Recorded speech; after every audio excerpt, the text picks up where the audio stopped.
A happy Monday to you. I am Yates. You're locked on to Jyneration Nation, LRS102.com. The Walrus broadcasting live from the Launch Louisville studios down on East Broadway, and I'm always pumped on a Monday. I actually have a friend in here today, Barbee from Janitors of the Apocolypse. What is up?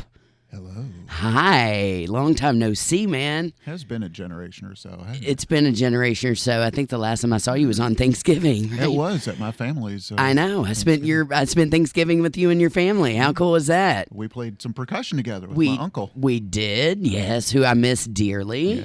Yes, Mr. Sam Harris, who was a great inspiration to me and helped give me lessons before I started teaching. I actually reached out to him because I knew he was in the Louisville Orchestra and was an amazing player, just all around, great dude, and could play literally everything, read everything. He was just genius. He put out so many records in his day. He was with Dim Reggae Bond.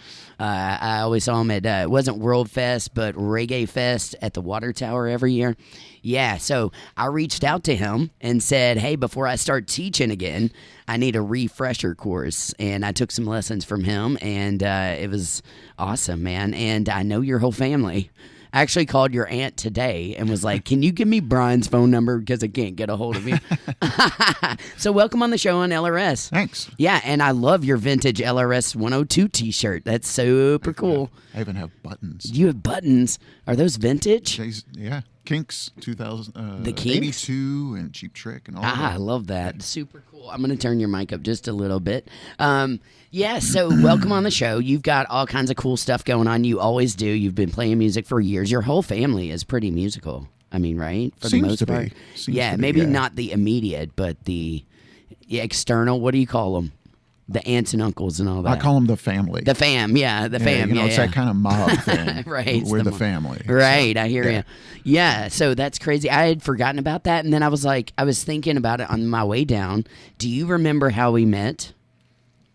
No. It had to be like, what, Rudyard Kipling when I ran sound there? I think so. Yeah, at the Rudd is my guess. You play with so many people. I know. I can't even name who it is. Some guy last night outside of Murfest 2019, we're standing out back, where all the smokers are smoking, and he said to me, he goes, Jen Yates, he goes, I know you from somewhere. And then he goes, did you ever play in a band? That's what he said to me. And I was like, well, and everybody around me started cracking up. I'm like, well, about 30.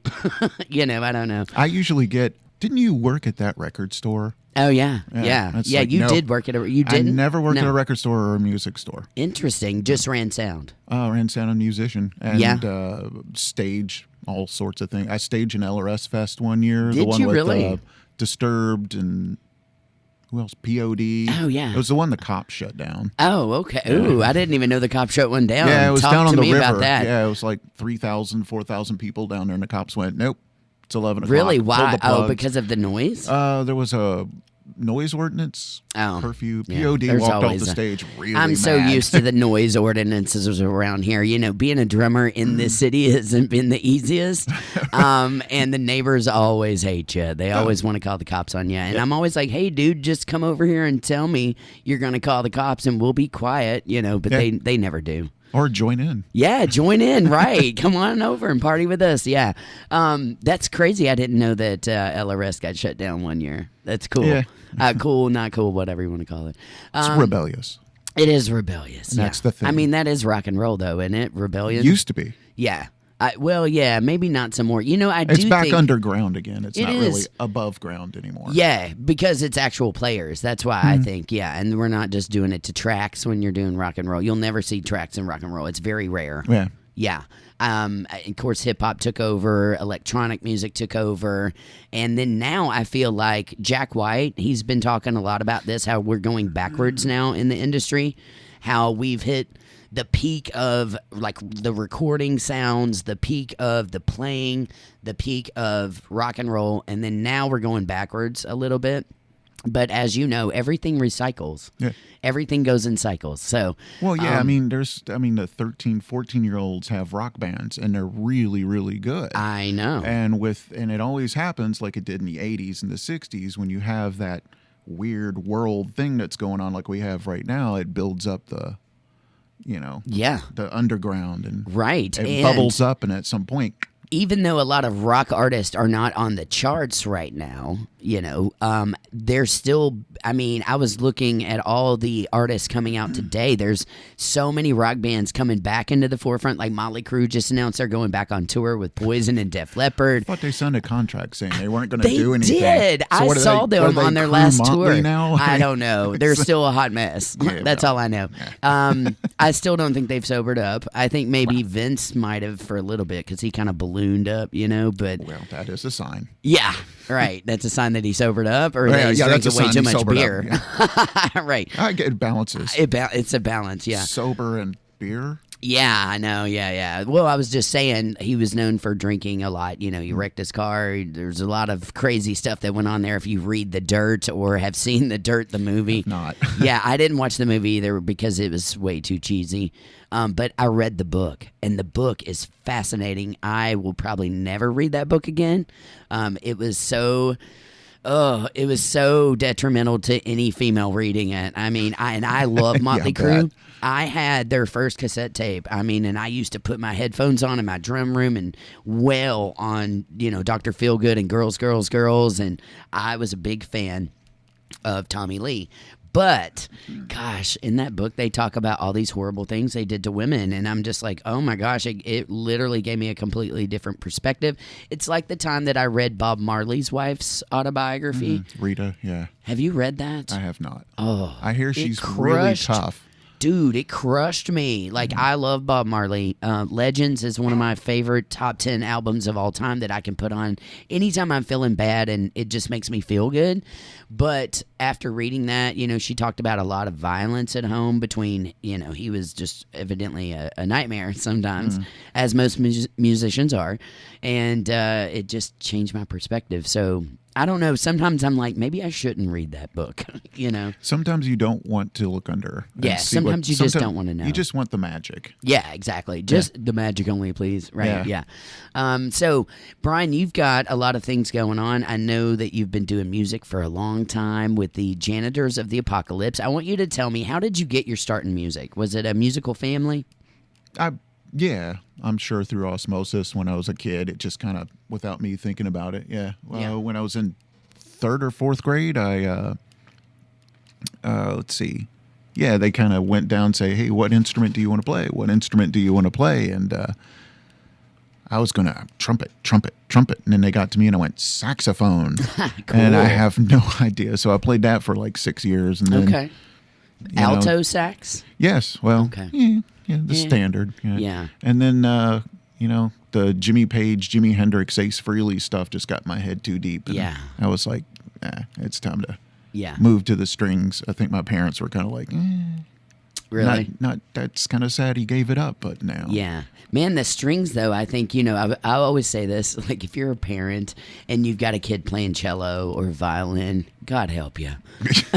And same goes for clarinet, because I started on clarinet and sax. Yeah. And it's very squeaky at the beginning. Very squawky, until you learn to hold your embouchure and work with a reed and tonguing and all that things, all the things that you've got to do. Yeah. But strings also very squawky, very you know what I mean? Yeah. So anyway, It's a good thing I didn't take up bagpipes. Yeah. Oh man, I love a bagpipe though. Do you? I do. I only in AC/DC, but yeah. Okay. Yeah. Bagpipes, I swear they're the loudest instrument known to humankind, because have you ever stood next to a bagpipe player outside and heard that as loud as possible? You can literally, that's why it was invented. You can hear it across the land. Yeah, there's a guy that is a regular at the back door when I used to go to the back door, and he would come in with his kilt, and he came in one time with his bagpipes, and in a bar. At the back door? Yeah, at the bar. It's a little a little it grabs loud. everybody. Yeah, I would think everybody. You miss your pool shots doing that. It's like, whoa. If you want somebody's attention, take bagpipes in a bar. Yeah. I've never heard them played inside. That will clear a bar at 4 a.m. I'm sure it would. Yeah. Hey, Chill Bar, if you're listening, there you go. That's how you get rid of people at 4 a.m. Yeah, bring in bagpipes. some bagpipes. Yeah, it will. It's ear piercing. No, but I knew a guy who went to the Citadel down in South Carolina, and he was a bagpipe player. And he brought them out one day, and talk about ear piercing. You need earmuffs for that. Definitely, like 20 decibel, 30 decibel cut. Yeah. Yeah. So, so you graduated onto strings. Went to guitar. Went to guitar. Way cooler than a cello, in my opinion. Well, yeah. I love a cello, though. I love a cello. Oh, yeah. But definitely. you went on to electric, basically. Electric, and then I decided when I graduated high school, I would do classical, and kind of jumped into the deep end without realizing what I was doing, and it was way more difficult than I thought. So I had some problems at U of L when I went there. Okay. Trying to play catch up, and they kicked me out. Slowly, quietly, What do you mean passively. they kicked you out? They just basically, one of the professors came up and said, took me in the office, and said, "You have absolutely no creative talent whatsoever in anything." Wow. And I've been told the same thing. and I was like, "Whoa, okay." So okay. I just started throwing my amp and my guitar in the back of my car on weekends, going around, because at that time blues clubs were everywhere. Poppin', Every yeah. 5 feet there was a blues club. And You can still make money playing blues here. It's like blues will never go away. oh no, and it shouldn't. No. Yeah, I agree. And I would just go and watch them, a band, and wait until they took a break. And hey, man, I got my stuff in my car. Oh yeah, come on up. And Cool. so I went from technical, you need to sit up straight and your wrist needs to be like this, to playing behind my head and jumping up and down, acting like an idiot. All right. So I got both ends of the Yeah. spectrum. Yeah. That sounds way more fun, jumping up and down, acting like an idiot. Yeah, though. but I'm glad I did the classical thing. I mean, it gave Absolutely. me the chord structures that are a little outside of rock and roll. So Right. I always say this, and I don't care what people think. Rock and roll is one of the easiest forms of music to play, and it's alongside blues. I mean, there is only so many structures that you stay in between. it's basic. It's very basic, and That's the obviously, hardest thing, is being interesting in a basic way. I agree with that, and I also credit that with, I've worked with so many people who are classically trained, because I'm classically trained too. I was a little bit differently classically trained than most people, I feel like, but at the same time, if you work with classically trained people, their brain and theory is so in depth with all this stuff that they know, that it's hard for them just to sit down and write a simple pop song. You know what I mean? Yeah. And then on the other side of the spectrum, if you work with people who are just naturally talented, who have not really taken a lot of classes or courses or studied a whole lot, sometimes they tend to be the more creative ones. You know what I mean? Yeah. They really are. And I've seen both sides of the spectrum, and I tend to like to play with more of the more creative side of people, because I prefer the creative side of music, the writing side of music, where you're doing videos and you're writing songs and you're doing your own records, which is the avenue that you chose because you have a new record coming out. I tried to do the cover thing, and like the late 80s, even into the early 90s, I tried to do the cover thing, and the club owners always got upset with me. You don't sound like what's on the radio. You don't sound like Pearl Jam. You don't sound like the Black Crowes. You don't Right. sound like the Stones. I'm like, no, because I'm me. Right. And I sound like me doing these songs. I mean, Right. would you say that to Hendrix doing, Along the Watchtower? They probably would have. The Yeah. Suits would have in the industry. You need to sound like what is happening. And I sounded like me, and that's when I gave up and went, I'm just going to do what I do. And if I make it, I make it. If I don't, I don't. If I float, I float. Yeah. Well, that's half of my issue with everything on the radio today, too, is it sounds very similar. Even We are back into that phase again, Yeah. like it was at a certain point in the 80s, where everything sounds exactly the same. I know, and it's all trap beats behind something, or it's hand claps on 2 and 4. I call it cookie cutter music. It It's is. like, oh, you want to sound like Green Day? Chkunk, there you go. Oh, you want Yeah. to sound like Madonna? Chkunk, there you Right. go. You gotta, if you know how they There's- put their music together, it's very easy to do. You got to make the mistakes to make your sound, to make your own voice. You take Right. that mistake and you go, oh, I like that mistake. That sounds like me, not them. And then you run with the mistake. And And that goes for life in general too. If you don't make definitely. mistakes, you're not out of your comfort zone and you're not learning. So Well, if you're you're not- just doing the same stuff over and over again, you're never going to learn Yeah. until you break that and get out of your comfort zone and make the mistake, and then realize from the mistake that you've made it, and then you go forth and do something even cooler, in my opinion. yeah, we're not in a time right now where mistakes are looked at as a learning process. It's shunned, it's shamed. Right. You try to get people away Don't from I it. know it? Go look at this. Yeah. Go look at this. Yeah, Hey, exactly. we're over here looking at this. We're not paying attention to my mistakes. We're going Right. to make more mistakes to cover up our other mistakes. Well, and I think everybody pinpoints the mistake instead of, the learning experience or the growing from it, or maybe the trigger that caused the mistake. You know what I mean? And it goes for music as well as life. And anything that you do. If you're in your comfort zone all the time, you're not going to learn anything. Right, exactly. You're not. Boy, am I not in my comfort zone. I know. I hear you. I'm so not in my comfort zone either right now.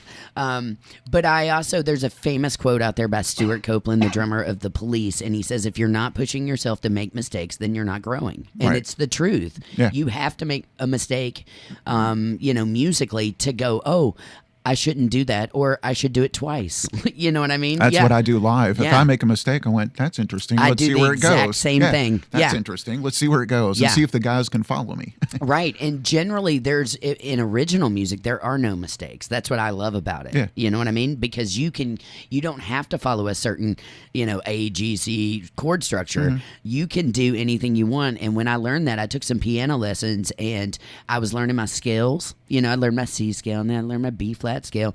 And I was like, so once I learn my scales, then I just stay right here, right? I stay right here. And they're like, yeah, that's the name of the game. But they were like, also, my teacher was amazing. They said, also, you can do anything you want. And that kind of blew my mind. And I was like, wait, what do you mean I can do anything I want? I don't have to stay in a B flat scale?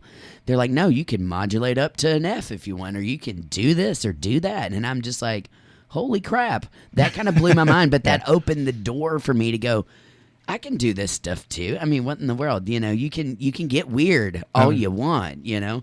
David Bowie taught us that, right? Oh yeah. I mean, I think that's what I think hurt me at U of L and other places is I would learn a new rule or a new thing, and I would go, "Wow, this is really cool. What if I did this to it and I did this instead of continuing through the lesson? I would take that and break it apart and put it back together in a different way." Right. And which is, by the way, being creative. It is. But You're when like you're one learning, of the most creative people I know. I can't believe they told you that. yeah, well, when you're learning the rules, they want you to learn the rules first, then you can break them. Right. I was learning them sorta and breaking them as I was going. Right. And well, rock and roll is about breaking rules, and I think punk especially taught us that. yeah. I Well, mean, punk is all about punk and original rock and roll are the two same things to me. Yeah, I mean, same. It's basic guttural flipping off of not just the establishment, but everybody, everything, even yourself. You're deconstructing yourself. Yeah, absolutely. Yeah, and that's one thing that I love about music is that it makes us look internal, and it's a listening experience between the listener and the artist. It's a very vulnerable listening experience. You know what I mean? And the listener can take the song, and they can decipher it any way that they want, and we all decipher music differently, and we all listen to music differently, and it's a personal experience. You know what I mean? We relate that to our stories and our lives or whatnot. I want to talk to you a little bit about the writing process, because that is one of my favorite things ever. I've been on a writing terror lately. I mean, I've been working on a solo record. I don't know if it'll ever get out. I'm gonna hope and pray that it does. But I've, as soon as I almost get done with something, then I jump to something else. And I'm a very sporadic, very all over the place, OCD, ADHD Hence type. all the bands you've been in. Right. Well, I consider myself a side player. I never wanted to commit to one band particularly because I don't know. I just felt like I wanted to separate myself as an artist, separate than just the bands I was playing in. You know what I mean? And I wanted to continue to grow. So I feel like you can't grow if you're not playing with other people. And, I didn't want to get super comfortable with one band and then just me feel like, okay, that's all I've got. Because it's all a learning process for you. It is. I mean, that's definitely, Ray Rizzo, who's on this new album, and he did the past. He's been on two the show other twice, albums. by the way. I love Ray. And he's like that. He's on everything, but he always comes back, even though he lives in Brooklyn now and travels around the world. I mean, he's got his roots are here, and he'll come back and he'll play with King Kong. He'll play with he plays with the Back Java to Mac. Man, He's the everything. Oh, what's his name? I lost his name. Gosh, Mick Fleetwood. He's the Mick Fleetwood to Kimmett's Stevie Nicks. Yeah, and he does Steely Danish. Steely Danish, yeah. And he does all his bands from high school. He still plays with them. He was in here with Frog Belly. Yeah. This is how connected Ray is, okay? First off, when I went to New York earlier this year, I stayed in his space. He offered it to me, and he's a fellow drummer who I highly admire, so I said yes. I got up there in a snowstorm. It was crazy, and I had not packed for a snowstorm, so I was kind of all over the place. He was out on tour. Oh, gosh, who's the guy he was touring with? Josh Ritter? Yeah, he was out on tour with Josh Ritter. Because I saw him Ritter. here, Yeah, he was out on tour with Josh Ritter, and then Ray came back here, did an interview on the show, and then the next day I had a chick female on the show from Shannon Connolly is her name, and she's from New York City. Well, she is the female lead singer in Led Zeppelin, the all-female cover band. Yeah. Okay, and she was out on tour with Hedwig and the Angry Inch, the national tour for theater.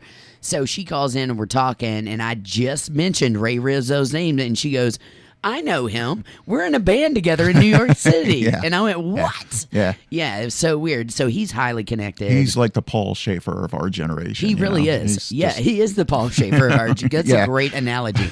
I always say like Marvin Maxwell is the Hal Blaine of Louisville. Wow, yeah. You know what I'm saying? Yeah. What a great analogy. I love that. So I want to talk again about the creative writing process. Yes. Because you've been putting out albums on your own since how long? How long have you been doing that? With Janitors, the Apocolypse, this is our 6th. Before that, I had a couple of bands before that. Okay. And I more co-wrote with people. I'd bring in a song and then they would go, oh, hey, here's a lyric. And we just put everything together. And then those kind of fell apart, and I decided, well, I'm just going to try myself and see what happens. And experiment. And the first 2 albums are complete garbage. But I was learning what I was. I was learning what I was doing. So I had to find my voice. Right. And by the way, speaking of that, and we've got 2 hours, so we can just shoot the shit. You know what I'm saying? And we can also cuss. Just letting you know. No fucking A. Yeah, we donate to charity anytime that we drop some kind of cuss word. Oh, well, thanks for telling me after I dropped the big one. Oh yeah, I mean, drop them all you want. I mean, not out of control. Drop them, because I've had that. I had somebody show up shit faced here, and I had to put them on the air, and I was like, I don't know what I'm gonna do with this. I was trying to rein them in, but anyway. Where I lost my train of thought. Oh, I saw a mockingbird over the weekend, and it was trying to get my attention. I was out back at a friend's house with a hot tub, and I heard like all this clutter, and I kept looking, and I was like, I took a picture of the bird. I was like, I think that's a mockingbird. So then, I don't know if you believe in any of this animal spirit totem. Have you ever looked up Native American animal totem? Yeah. Okay. You're a pretty groovy dude, so I figured you probably knew what that was. Well, thank you for the grooviness. You're welcome. Oh, that's lovely. But yeah, so I looked up the animal spirit totem, and I screenshotted it because it was saying that, first off, mockingbirds are they're the most vocal birds, and they can mimic other people's songs, which was interesting. They're also a highly intelligent bird, and birds are my sign for my Beverly McClellan, who I lost recently while we were doing a record together. She went down and died of cancer very quickly. They told me she had a year, and she only had a couple months. So she went very unexpectedly, very quick. But it said the meaning behind it was find your own voice. It was like, you must sing. Go sing. It was like if you're trying to relay a message, or it was like if people in your life have caused conflicts, you will get to them through song. And I was like, what in the world? And it was a really interesting spiritual message, talking about singing, because I had never sang before. Have you? How long have you been singing? Well, I'm not a fan of my voice, but, you know, I like the way it feels when the guitar is against me. There's a vibration, and I can just feel, like when you're tuning the guitar, you feel the vibration go, whoop, and you're in tune. I can feel that with my voice against whatever instrument I'm playing. So I'm like, well, it feels good, so I'm going to go for it. It's kind of like Jimi Hendrix never liked his voice either. Yeah, but everybody John Lennon else didn't like his voice. Right, neither did Bob Dylan or Neil Young. You know what I'm saying? But we liked it all. But it's a character. It's part of you. It's what defines you as you. I just started doing it, I think, because of that. It just felt good against the guitar, and it was a primal thing, I guess. Yeah. It is very primal. It just felt good. It's also very vulnerable. It is that. Yeah. Hearing my voice in the headphones right now is a little weird. I like your voice, dude. But, you know, when I'm in the studio recording, it doesn't bother me at all. But sitting here, it's like, wow. Yeah. Okay. You know what amazes me? I was talking to Mary yesterday. They're an awesome band. I had the pleasure of emceeing an event with Skinny J for LRS 102. We were at Bourbon Hall, which is the old Coyotes. If you I saw Blue Oyster Cult there. Did you really? Yeah. Wait, did you see it after it was Bourbon Hall? Yeah. Oh, wow. What a gorgeous space, and it just right? become, that used to be Coyotes, didn't Yes. it? Oh, Because yeah. I saw Cheap Trick there. I saw Johnny Winter there. Wow. Yeah. Some great when it bands. was Coyotes. Yeah. Well, they have renovated that and opened it up to just 2 rooms. It used to be 4. And it is gorgeous. Bourbon barrels. It was just a gorgeous event. Very, it was very romantic type setting. White leather couches, and all that.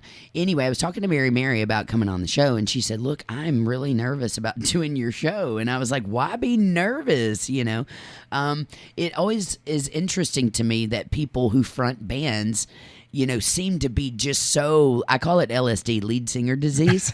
You know what I'm saying? It takes a slight ego to want to be in front of a lot of people and get that attention. Yeah. But as soon as they step off the stage, some of them are so complete opposite. Yeah. Do you feel like you play a character when you're on stage, or do you feel like you are completely yourself?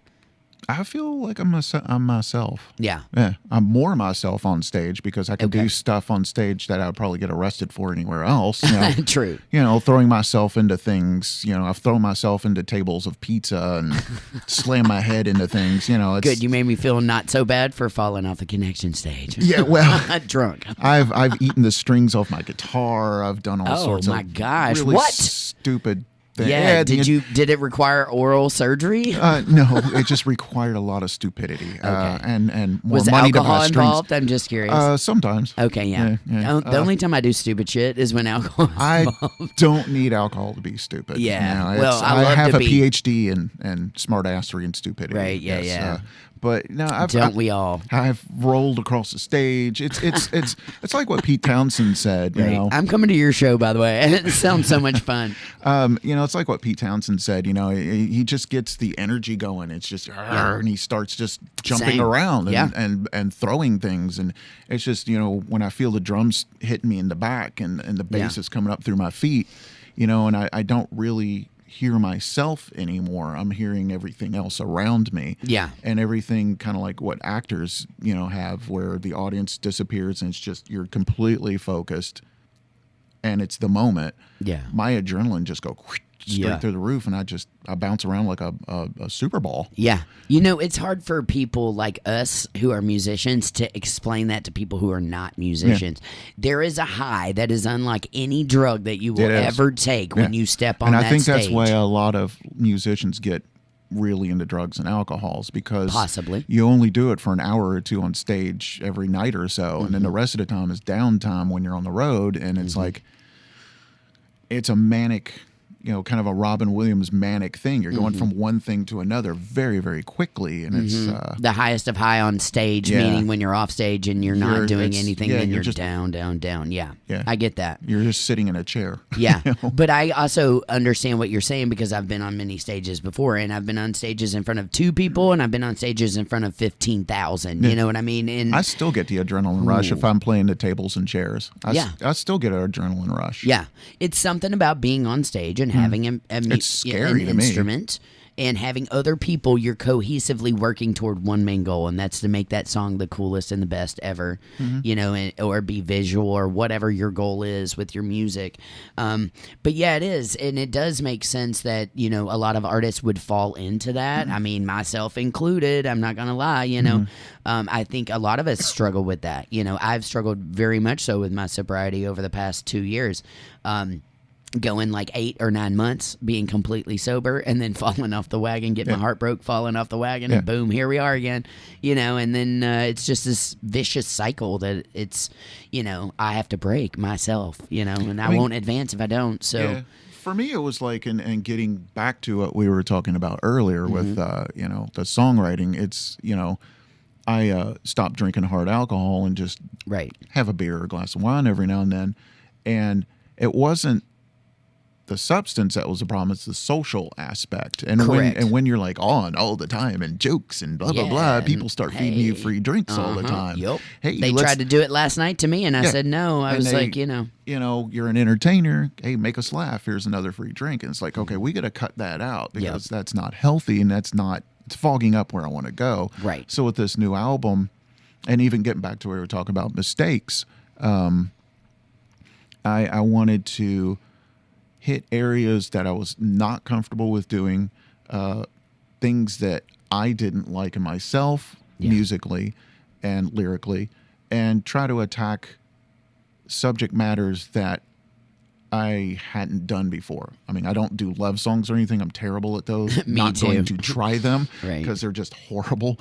But no artist loves to write when they're in love. I have or yet, out of love. I can't do either. I mean, know. they suck, and I just don't do them. They're suck so is not a hard. bing, and suck is not a bing. well, I'll give you a ding for suck. Suck a ding for suck. I don't know. I mean, There's I don't an think album that's title a cuss right word. there. Ding for Ding suck. for suck. I'm not sure what that sounds very kinky. Well, of course.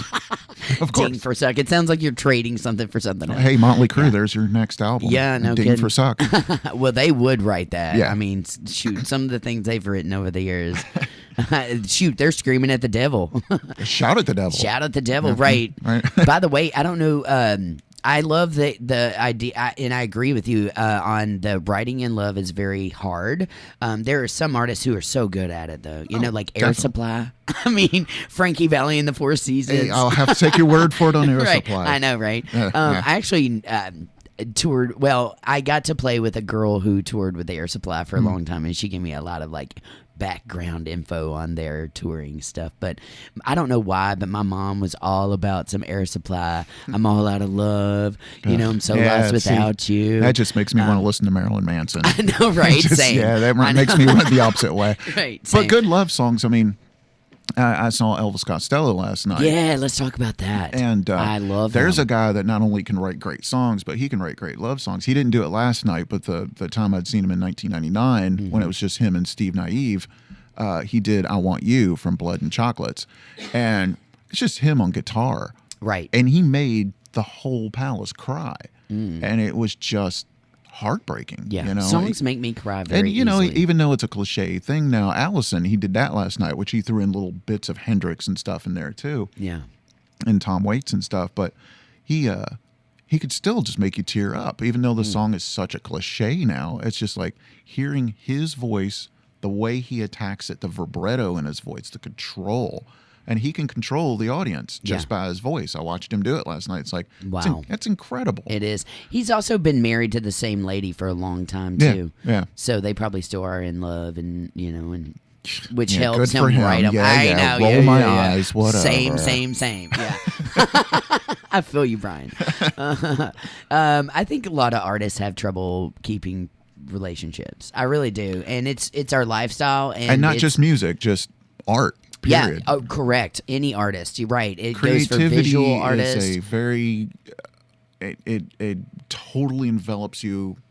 You know, when music comes on, I'm sure this happens to you. I was just reading this, and I can't remember what I was reading yesterday, where a song came on, and somebody said this on Facebook. You know, this song came on, and the guitar line, I had to shut them. Is it impolite for me to tell them to shut up so I can listen to this guitar line? Or, you know, it was a Deep Purple song or something. Right. And I was like, yeah, there's songs like Hush. that. Or Kentucky Woman. Or That's one of my something. favorites. Yeah. And it's just like, yeah, there's some songs like, you know, I'll just go, man, stop. I got to completely envelop my Focus. whole life into listening to this that I've already heard 1,000 times. Right. Why? I don't know. You know, we all obsessively listen to music. I've noticed this just with regular everyday people that I surround myself with.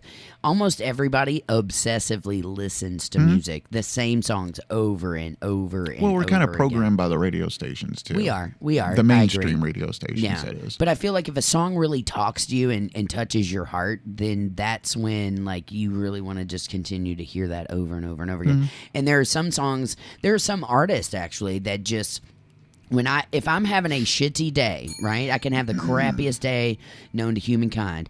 There are certain artists that I put on to change my mindset, my mood. And Dolly Parton is one of them. Anything old Motown, like Diana Ross. I love Sam and Dave, you know. I love James Brown. Like if I put on any of that stuff, my mindset is completely changed. And then there are specific songs.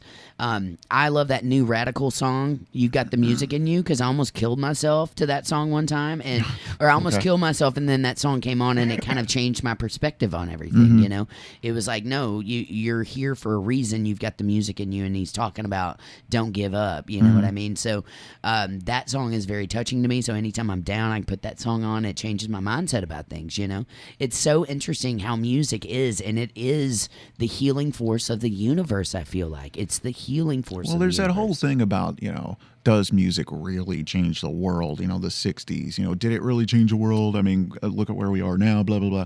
Well, it may not change the world, but it changes the person, and the person can change the world. So then, yes, it can, but in a different route. It's not going to change it in masses. It's going to change it individually. Well, here's another great point on that same topic. The War of 1814, the Germans and the Germans and the Brits? Do you know what I'm talking about? Sure. Okay. You're like, yeah, I'm just rolling. We're getting deep, man. It's time to talk Beavis and Butthead. They were in, I know. Deep, man. Fire. Yeah. So the War of I think it's 1814, maybe 1812. I don't know. They were in the trenches, and it's the Germans against the Brits. And it was around Christmas time. And the Germans, I believe, in the trenches started singing Silent Night together. And I learned this in music history class. And the Brits also started singing with them, and they called for a ceasefire completely. And they would not listen to either side that was directing them on what to do and to kill each other. They started singing together. And instead, they brought food to each other, and they sat there and they celebrated together, and they ate together, and they sang together. So I do believe music can change the world. You know what I mean? Just a small example. It stopped a war. Yeah. It opens you up. It makes you, like you said, vulnerable. It does open something up. Very vulnerable. Just like humor does. I mean, George Carlin was great at making you laugh at things that you were like, should I laugh at this? Right. You know? I love George Carlin. And it opened you up, and the same with music. It makes you go, ooh, okay. And it allows you to think, and it allows you to look at things differently. And you know what else makes us think and makes us look at things differently? That's the whole purpose behind education, behind going to school, behind going to college, behind getting a degree. Not saying you have to do that, because I do believe today it just puts you in debt if you're not for sure what in the world you're going to do. But that's not education that's putting you in debt. Right. It's the finances to get the education. It's the greedy people putting you in debt. Correct. Yes. But at the same time, the reason that we study mathematics in school and calculus and algebra and all this stuff and geometry is because it's helping us think differently. It's helping us question things. So if you never question anything and you just roll with it, you know, what's the education behind that? You know what I'm saying? Well, you know, right now, questioning is not really the thing. Right. It's blaming. And I think, you know, you look at certain songs. I mean, I can only think of older songs right now, you know, what you know, the Sex Pistols did, even though they were like, oh, they didn't know how to play their instruments. I don't know. Anarchy in the UK was pretty awesome. That opened things up, and a lot of what the Clash did. Yeah, I love the Clash. They're one of my favorite bands. And, you know, it was very rudimental. It was very... it opened you up, and it made you think, and it was and it was along the same as people marching down the streets, singing protest songs in the streets, or you know, field work songs and holler songs. You know, very simple. It had a simple message, and it got you right there. And bringing us back once again to what we were talking about my songwriting on this album is I tried to make it as boiled down as possible and get rid of all the crap, like the one song Bing Crap. I don't think crap's a cuss word, but shit. Okay, sorry. Perfect. I am so sorry. No, don't apologize. I will try to get my guttural language up to your standard there. Yeah, you got a ways to go, man. I'm the queen of a sailor I can totally get you on this. Yeah, I could, but all right. You know, the microphone's in front of me. I don't cuss much. It's all good. I feel you. It's more PC and HR to do it that way. You know what I mean? Yeah. Say once again, standards. Yeah. The I'm going song, to ask you. Remind me to ask you about that though, and cussing in your music. Go on. okay, wow. The new song "Bullet is an Atheist." I boiled everything down out of that. Are we talking Bullet the whiskey or Bullet the actual thing that goes in a gun? The bullet that comes out of the barrel. Ooh, I love that. Which is it doesn't have to be a gun. It could be missiles. It could be anything. It could be feelings. It could be words. Super Mario. It could be video games. But totally it could be a guitar against somebody's head. Yeah, perfect. But it's boiling down all that stuff of it. What you're saying, what you mean, your defense, stand my ground, religion, politics, whatever. Whatever that is to make you get to that act.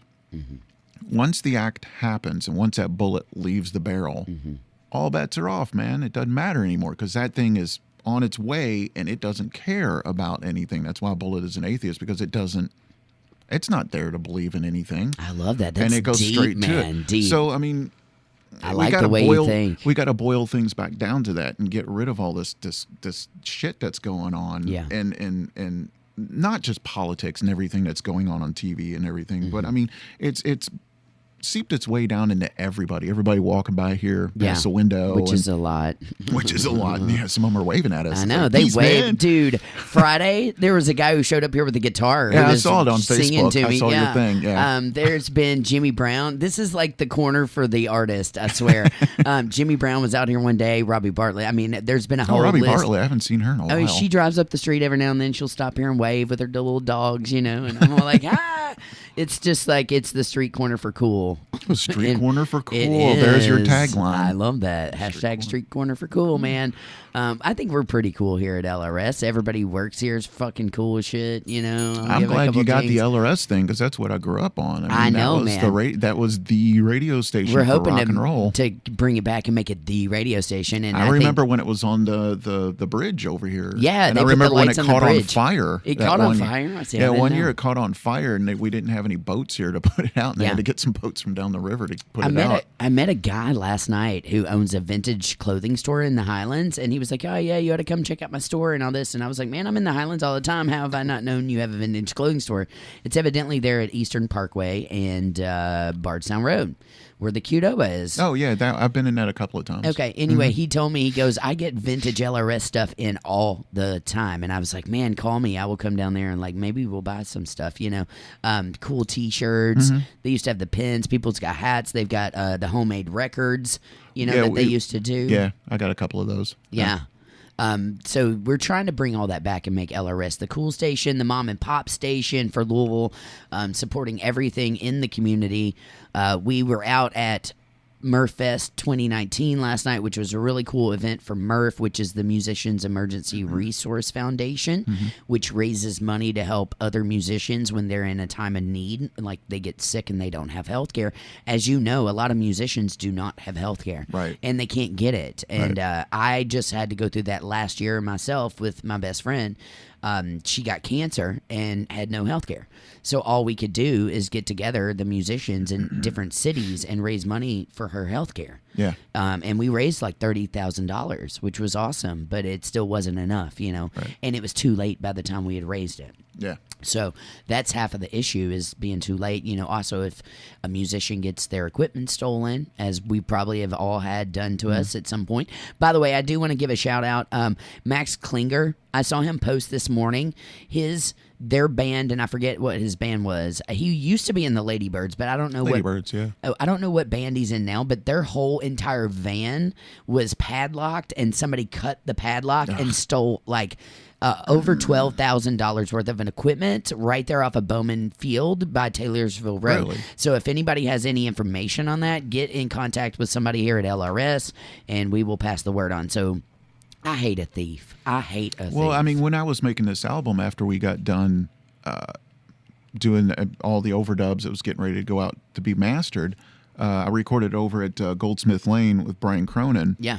And his place got vandalized by this crazy dude who was a boyfriend of a girl that was doing stuff there, and he mistook some information thinking that that studio was pushing back their release date, and he went over there and broke in and smashed the place and stole some guitars. And it's yeah. Yeah, it's a sad thing. Yeah.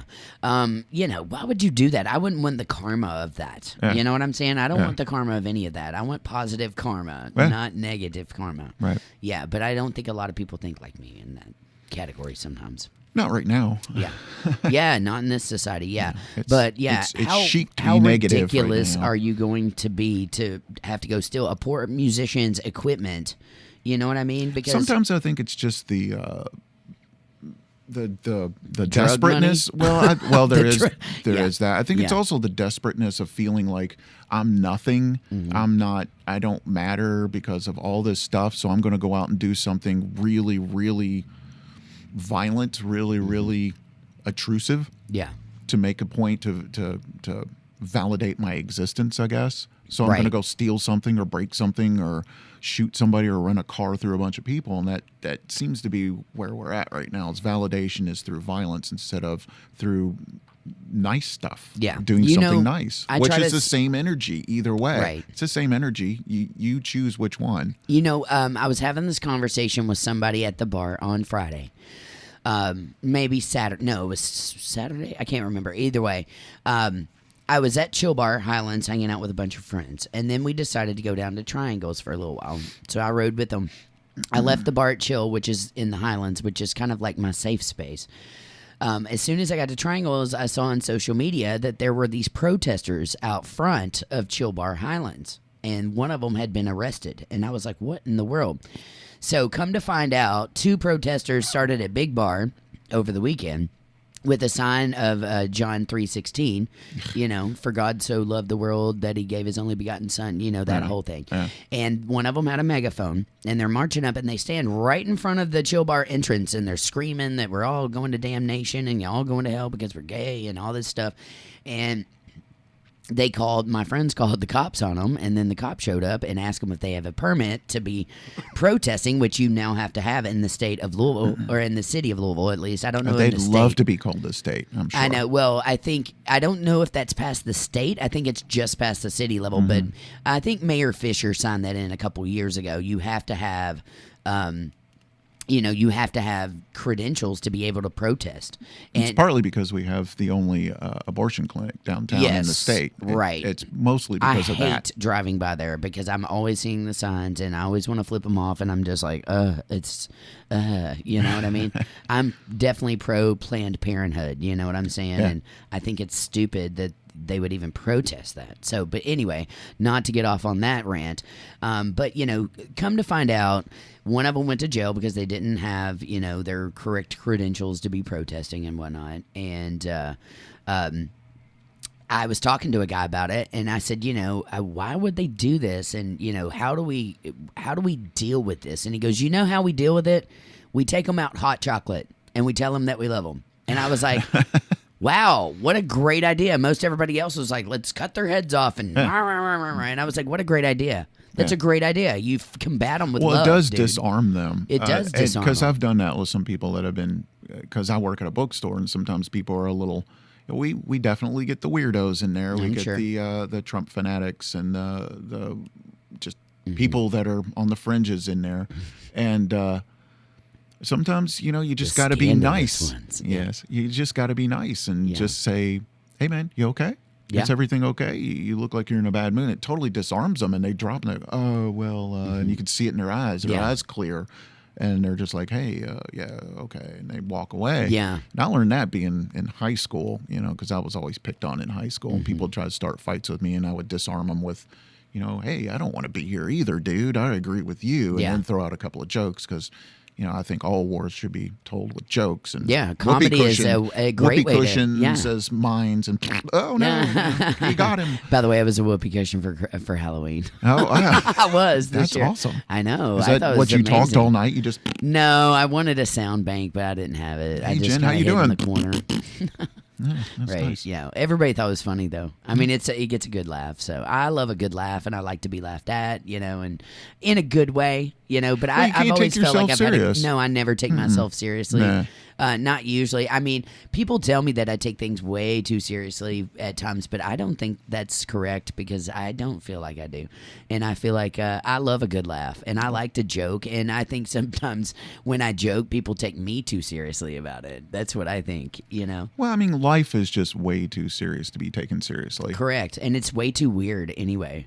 Yeah, And it begs to be making fun of. I know. And Life in general begs to be making fun of. It's really stupid. It's silly.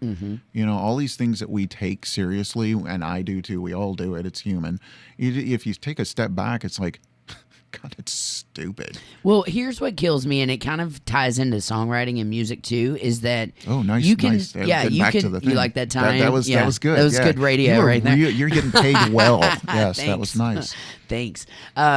But no, it ties into, when we say things on a daily basis, you cannot take anything that anybody says seriously these days. Really, you can't. I mean, because, people are just mouthing off to mouth off and saying things hear that they don't themselves. need or things, they're just saying things to say things a lot of times. And I feel like if you take them seriously, like, if you give them more power, you know what I mean? If you don't take them seriously at all, then you disarm them.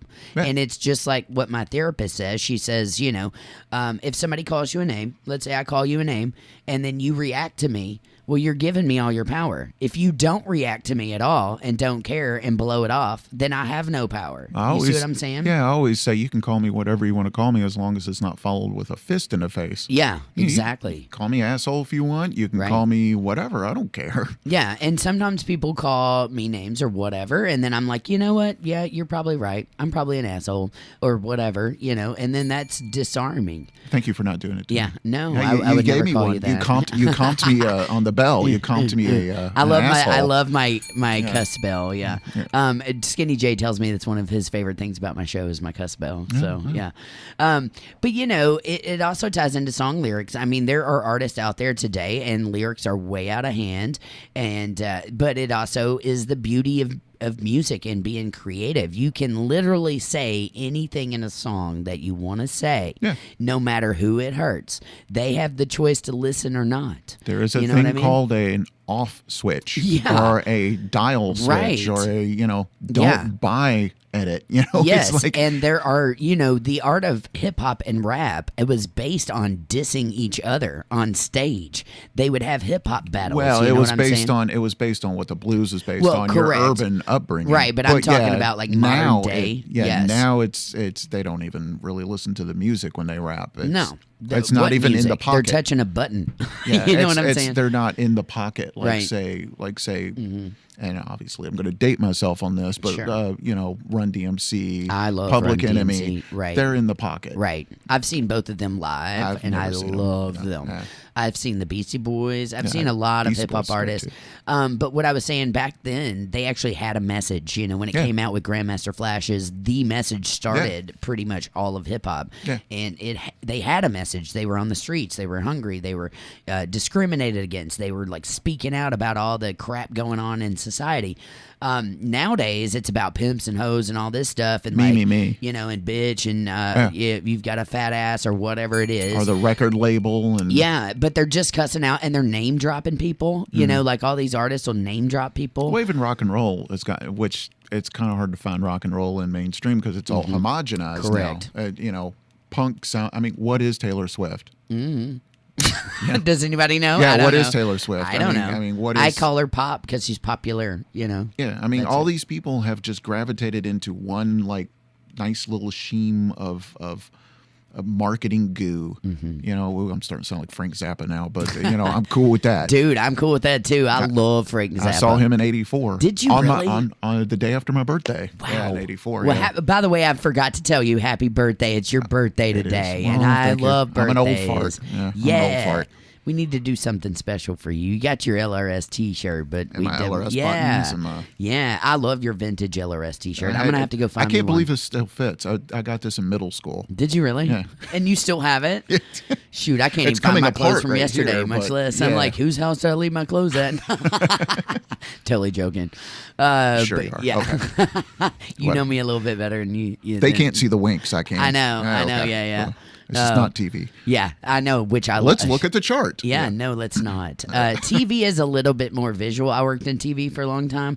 They actually care what you look like, and I did not. So I was like, I worked in movies. I've worked in TV. I've worked in theater. Yeah, I've worked in you have pretty done much a lot of stuff. Everything is creative. Yeah, I love that. Yeah, I feel like I have to be in some kind of creative field because if not, I don't want to be on this earth. The only thing I haven't done, and I still want to do, but it scares the living ding shit out of me, is I've preempted my. I know. I like to preempt. Yeah. As stand-up comedy. Yeah. And everybody keeps saying, stand-up. "Where'd you do that?" And I'm like, "Because it scares the crap out of me." The closest I've been is I was in a house band at Comedy Caravan. I almost said Comedy Central. That would have been nice. Comedy Caravan. Yeah. And sometimes we would still be on the stage while the comic is doing his thing, and he would always look back and pull me into it. Right. And I'm like, okay, you can pull me into your act, but I'm going to mess it up on purpose. Just Yeah. for my own Andy Kaufman enjoyment, I'm going to mess up your shtick. But I still have not gotten up there with a microphone because I keep getting too far away from the microphone like I'm doing right now. By the way, comedy, though, is just stating the obvious. If you state the obvious, almost always it's hilarious. Well, I mean, one rule that I learned is if a joke bombs the first time, you go on with your act a little bit, you tell that same joke again. Really? People will look at you like, they won't laugh. Maybe they will. Then you go on with your act, you'll tell the joke the third time. Every time people will laugh at it. Really? The third I'm going time. to try that one out. It's an interesting behavioral group thing. It's interesting sitting on the stage behind comics and watching how it works. It was a really good lesson, not just in comedy, but in performance and even talking to people. It's an interesting, because I think that some of the best comedians are philosophers. Absolutely. Lenny the Bruce, Carlins, Carlin, the Marx Brothers. I mean, I tell you what, this is reminding me yesterday. I love to look at my Facebook memories because they remind you of things, and I like to see the cycles because I do feel like that we live life in cycles that we have to break. 9 years ago yesterday, I was meeting Eddie Izzard for the first time, who is my personal favorite comedian of all time. And he is so genius. He's so genius. And when I met him, he was so freaking cool, man. I mean, I met him twice, actually. I met him in Indianapolis, and I met him here in Louisville. And if you haven't watched his Dress to Kill, you need to go watch that because that's a classic 1996 comedy show where he comes to America and he does it in San Francisco. And it's back during the Clinton years and whatnot. But also Ellen loves him. She claims that she took most all of her ideas from Eddie Izzard. He's from overseas, but he's a transvestite. Or he calls himself that, I should say, because I don't know that that's the proper term today to be using. But he is a man who dresses like a woman, but he's married to a woman and has a child. He just likes to dress like a female when he's on stage. And he does, fabulous hair, fabulous nails, fabulous makeup, fabulous boots, all that good stuff. And he makes me laugh so hard because he just literally says things in a way that you're like, wow, I never thought about that. Like, he has this whole skit on beekeepers, and essentially he's just like, all they're trying to do is steal honey. Like, that is their profession. Right. And then he does this whole skit on how they do it, and it's just, it'll make you laugh. Breaking down the obvious. Which is, hey, here comes a transition. Here it comes. You ready? I don't get paid for this. Yeah. In my songwriting. I'm going to throw a quarter at you. Are you? Yeah, no, I'm going to throw some. No, I'm not going to throw my vintage buttons at you. I will throw something. I do that on stage. Oh, I love that. Yeah. So I love to abuse my crowd. It sounds so kinky, man. I don't know what's going on with you, but I don't know. You're bringing it out. You're turning me on, though. You got to stop. You're bringing this out of me. It's a good thing there's a desk between us. I know, right? People listen. I know people lost your train. You were talking about the transition of no TV here. That's good. Yeah. No. Oh, transition. Yeah, the writing and boiling things down back to my songs and everything. of taking things that are just, well, observational humor, but bringing things down, like George Carlin would say, I'm not getting on the plane, I'm getting in the plane. I'm not Correct. stupid, I'm going where the pilots are. And it's the same as like what I said about Bullet the Atheist. And most of the songs on the album is, just trying to boil it all down past the arguments that we're having out in society and on TV and politics and everything. Because that's not getting us anywhere, and obviously is not. We're just spinning around in this nice little wrestling circus that we're doing. And if we just talk about what's really happening, which is we're hurting each other. Yeah. This is our Vietnam is against each other. This is our Civil War is against each other. Civil War was anyway. But it that was funny. Yeah. It needed a drum. See, I'm hearing myself, and It's freaking you out. No, it's just Yeah. By the way, I was going to say Gallagher also does this whole skit about how we drive on parkways, but park in driveways, and he does hot dogs come in like 8s, but the buns come in like 10s or 12s, Right. and he's always like, just calling out basic society for the dumbness and the English language for how dumbed down it is. And we don't really look at that stuff anymore. We just sort of take it for granted that there is literally, actually, I said literally, we use that word way too much right now. We literally use literally too much now. You should write that song and drop literally like 94 times. I'll just say literally over and over for 2 minutes that's to a the punk only beat. word. Yeah. There's a song out there called Barbara Streisand by Duck Sauce that literally, that's the only lyric in the whole. They Literally? just say, literally. I did that for you. But no kidding. It just is like Barbara Streisand, Every Now and a Blue Moon. And then you're like, what the hell is this? Yeah, it's just electronic music, Kind of sounds like something the Descendants would do. Yeah, it would. I love the Descendants, man. Yeah.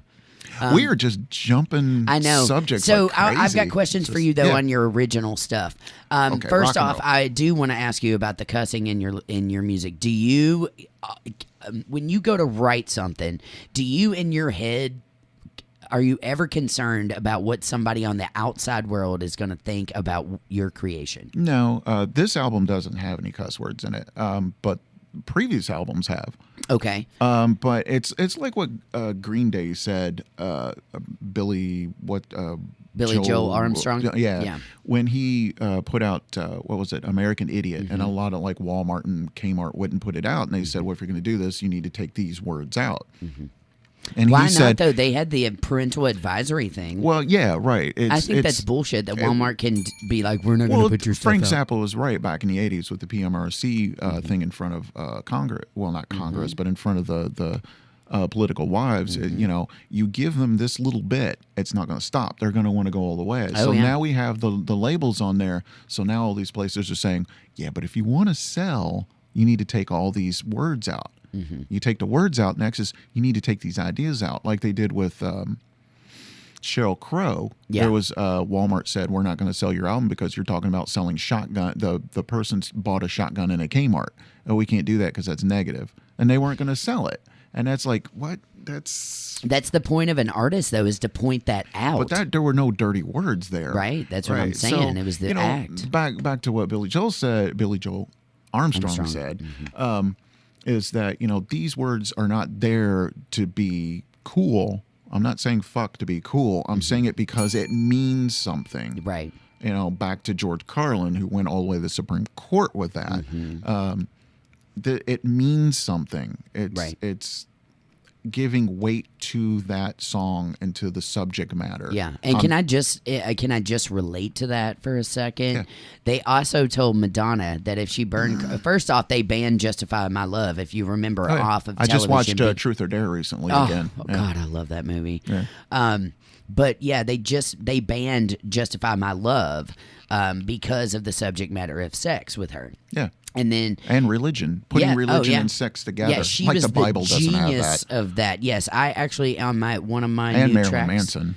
Right, in one of my new tracks, Jesus Freak 502, I'm gonna do just that, just the exact same thing. And I'm taking a page out of Madonna 101 because I really love her as an artist, even though she couldn't sing really when she got picked up and all this other stuff. But I mean, she has, led the I loved her for her sexuality, her openness. I mean, She did things that I don't think anybody could do. I would never put out a book with everybody I've had sex with's picture in it. Yeah. You know what I mean? That was balls to the wall. And she was doing things that they told her she couldn't do. But anyway, my point of this was they told her, if you're going to burn crosses and you're going to kiss a black man in a video, then your career will be over, right? And she was like, well, I'm going to do it anyway. And then she did Like a Prayer. And we have Burning Crosses, and we have and Pepsi banned her, and all these people banned her. But guess what? We still listen to Like a Prayer today. I saw somebody doing it at karaoke last night. Yeah, well, look at American Idiot, Green Day's American Idiot. They wanted to censor that, and not only did it become one of their biggest records, but it went on to be a Broadway show. Yeah, you can now play in it. Yeah, so I And mean, it's it's all like over. the stuff that they want to sanitize and scrub everything and clean it is just kind of ridiculous. I don't like anybody telling me what I can and cannot do with my But then music. you open up the door to stuff like Trump saying grab him by the pussy and all that stuff. Ding, and I'm gonna give you 2 for that. because it does, you have to take responsibility for, if you're going to have this, you're going to also have idiots like this. Right. By the way, he was sober when he said that too. Just FYI. Yeah, I'm still pissed about that.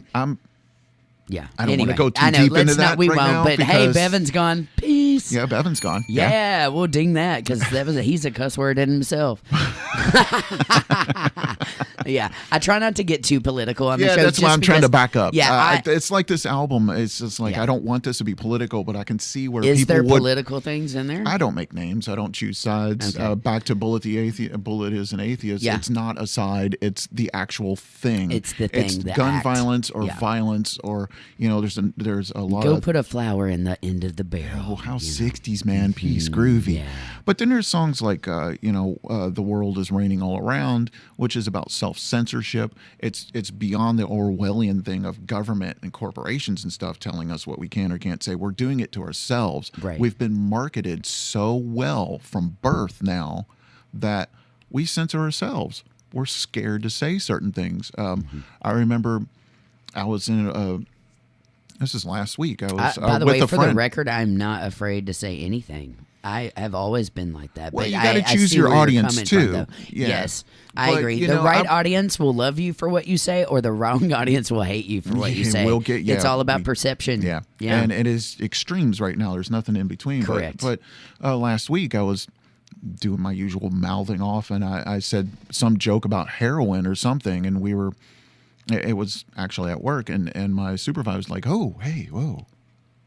I'm like, "What, heroin? Don't speak of heroin. Heroin, cocaine? Right. Joints? They're real. Ludes? Oh, Meth? wait. Nobody does ludes. Sorry. I don't know. That's an old folks person. Molly. Right. But it's like, everybody says this every day. It's not like we don't have an opiate crisis going on. It's like, calm down. It's okay. I know. This is what bothers me about society is like, okay, if I want to talk about sex, okay, we make it all hush, hush, hush, hush. Anytime it's hush, hush, there is a problem. You know what I'm saying? You have to speak openly about things. I speak openly about my problems with suicide. I speak openly about my problems with sobriety. If I speak openly about it, then someone else will come along and relate and be able to feel like they have a voice to speak up as well. Learning from mistakes. Yes, exactly. Look how we came back around. Yeah, I love that. Ooh. But if we don't ever speak openly about drugs or speak openly about our use of them or our, or anything really, I mean, if you continue to repress something or suppress something, it's going to come out a kabillion different ways in the wrong ways, almost as displaced anger sometimes. You know what I mean?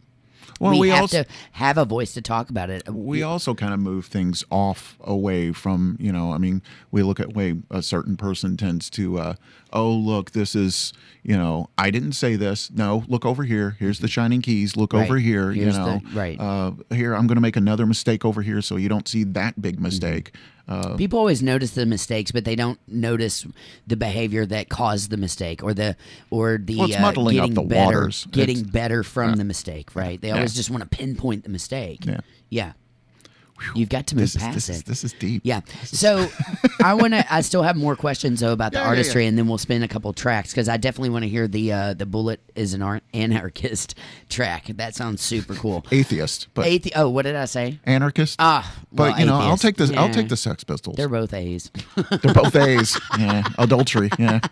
Yes. The Scarlet adultery, Letter. Right. All right. Yes. Okay. Oh yeah. So when you were coming up with this record, I want to know, and back to the question about, do you ever consider, like, do you ever let outside forces? Oh, well, let's go here first. Do you write from personal experience, or do you character write on a general? Let's say on it's a this mixture. record. It's a mixture of both. It's a mixture of both. This is more of an outside me observing what's going on and trying to rationalize what's going on. But your true feelings are in these songs. Yeah. Okay, that's good. Yeah, I consider that more personal. There's something, and I can't remember where I got this from. It was an article I read many years ago about this reporter riding in the bush in I think Australia or New Zealand or somewhere, and he was riding along in the passenger seat, and the guy was telling him all this stuff that's we're going through, and there was a bushman walking along, and he said, we need to pick this guy up, and he goes, oh no, he's fine. He goes, no, he's out in the middle of nowhere. So they pick him up, they put him in the back of the truck, and they're going along, and the guy in the back's just going really fast and really just anxiety. It's like, what is he doing? And he's like, well, he's singing. Well, what's he singing? Well, when they travel all these, yeah, I'm not close. But when they travel and walk all these distances, they have songs, and the songs are the maps of their travels. So when they get to this certain point in the song, they're at this certain point in their geographical travel. Yeah. And we're traveling in a car, and we're going so fast he can't keep up. And he's singing the song so fast because he sees these things going by, and it's messing him up. Mm-hmm. Well, I kind of see like this album and the way I write music the same way. It's kind of a long way to get to this, but it's all like a travel. It's a map. All these songs and the way I'm learning music and lyrics and what if I move this key and this rhythm around. It's all a travel. Yeah. Okay, I'm getting to this point in my life. Here I am in these songs. Oh, okay. Interesting. Mm-hmm. So it's all just one long musical cool. I love travel. So that's what this album was to push myself into areas I'm comfortable with musically, and to do things I didn't think I could do or things that I didn't like. Mm-hmm. And then use subject matter that I had touched on, but yeah. I'm gonna do something Tom Waitsy here. I'm gonna do something Nirvana-y here. And this time it's like, I'm going to do something about this subject. Is it all live instruments? Yeah. Oh, yeah. You're always mostly live instruments. Yeah. I go in and do the basic tracks, everything right there. And I didn't even have a band this time because of scheduling, nobody could do it. So Ray was in town. Cool. We kind of synced that up. Dude, and if you got Ray Rizzo, and we just listened to the demo tape for like 30 minutes and then went. And then there was one song, I'm trying to remember which one it was, No Sides. We were playing that one in the middle, and the bass player's over there, and the drummer, he's doing his thing, and I'm over in my little corner and playing, and I've got my mic doing my scratch track and everything, and I could see Ray going, go back to the third part, go back to the fourth part. While he's drumming, he's telling me how to arrange the song. He's like James Brown. As we're recording the song. Right. And that's the one that we got. It was That's one amazing. take. That's the one we got. And I reminded him of that when I was hanging out with him after the Josh Ritter show backstage. And he was like, I don't remember that. And I was like, yeah, you totally did, man. Arranged the song while we were recording it. And that's the one. I love that, dude. That's amazing. Ray is a great dude to have. He's a very spiritual guy. I know. That's why I love him. Yeah. Every time he's in here, we had just the best conversations. He's so in depth with his music theory and like everything. He's just magic. You know, there's no other way to describe him except for magic. And he came in here with Frog Belly the other day, and I can't imagine doing live music in this space. They did. They just got right here, right around this microphone, and it sounded great. Yeah. I was like amazed at how good it sounded. But he just brought in a little tambourine, It was almost like one of those Celtic drums with the tambourine. head on it. And I mean, the things he can just do with a tambourine are amazing. I just love to get to spend time with him. By the way, I'm going to drop my own little promo. I'm going to be playing with Ray Rizzo December 22nd at Headliners, and Jimmy Brown's a part of that. There's a big Christmas benefit thing going on. Is that the Love Soul Soul Bones reunion? No, it's right after that, and I forget what he named it, but it's something different. I had the honor of playing with him last year at Headliners for a benefit for charity, and we're going to do it again this year. I always try to, for November and December, I try my best to play charity events just to give back to the community, and I try to do volunteering and just things that will help me get better karma or good karma, I guess it is. And it's just my contribution, So, but anyway, when you also are writing, because I find, sometimes I find it hard for lyrics to come out. I want to talk specifically about lyrics.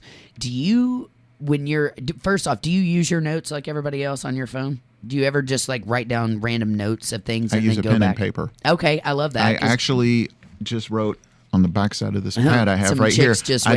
I just wrote this morning because when I was watching Elvis Costello last night, a song, because Elvis Costello just gets the creative juices going, and I was writing a song in my head while I was watching Elvis do his thing, and I was like, okay, remember that. So today I got out the pad of paper, and it's on the backside of my little journal right here. I heard something this morning I actually wrote down. I'm like you. I carry a notebook everywhere I go. I have hundreds of notebooks at this point. I used to write down everything on napkins and pieces of paper. But it's hard to do that, though. You end up with this pile of crazy tissue paper. Well, I like to physically write stuff down too, and I like to see it on pen and paper with pen and paper. And I actually have always just loved to journal with my hand anyway. Nowadays, I do have my phone, so if I'm without my notebook for some reason and it's just spur of the moment, I know that I'm the type that I have to write something down or I'll completely forget it because my memory sucks just on a general. But I like the pen and paper aspect too, and I'll go back and then be like, holy crap, I've got notes and notes and notes and lyrics and lyrics and lyrics. And sometimes I'll wake up in the middle of the night and write stuff down that don't even, like, it'll come so fast that my hand's just going. I don't even process. I sometimes dream and I'm looking at my guitar while I'm playing it, and I'll see something, and I'll wake up the next day and I've got guitars next to my bed, and I'll just grab one and I'll just go. You're like Keith Richards, man. Except I don't snore. Well, I don't think I snore that loud. So, but yeah, I'll wake up the next day and then go back and read it and be like, "Holy crap!" Like not too long ago, this one really threw me for a loop. I got up in the middle of the night. I had this crazy dream. I was just writing all this stuff, writing. I never looked at it again. I went back to bed. I woke up the next day and I read it, and it was a suicide note. No. And it was lyrics to a suicide song, like saying bye to everybody and saying I'm not going to be here anymore, and I'm sorry I couldn't have been, a better person here, or I've done this or whatever. And God, you talk about the emotions. I just got emotion telling you that. But yeah, it was like, whoa, where did that come from? Right. You know what I mean? But it's in there if you wake up and write it down. But anyway, I find that fascinating that you carry that around. But when you walk around, like you said you did it at Costello last night, if you're just like walking down the street, something hits you, you pull out your your notebook and write it down right then? No, I keep it in my head and I keep playing with it and I keep adding to it and just doing what I do anyway when I songwrite. I'm like, okay, what if I move this here and move that there? Yeah. So I may look like I'm not paying attention to you, but I do it in my sleep, and I do it walking around. Well, let's listen to a couple tracks. Which one do you want to hear first? You can do track one. That's track one. Bullet is an atheist, or anarchist, as you said. And it's super quick, so we'll do a back-to-back one. How about that? Oh, dig it. Dig it. All right. So let's hear this one here. This is Bullet is an Atheist. You got it. I love it. Janitors of the Apocolypse. I'm with Brian Barbee. You're locked on to LRS102.com, The Walrus.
This is the Walrus, LRS 102.com, Louisville's rock stream.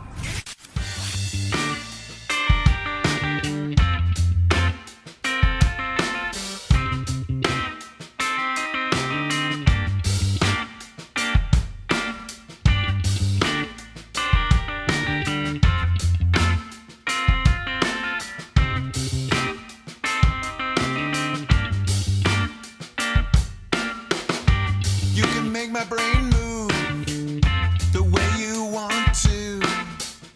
You can make me see the way that you would. Easier to believe in a lie than is the truth. Truth is so hard, the lie is what it's worth.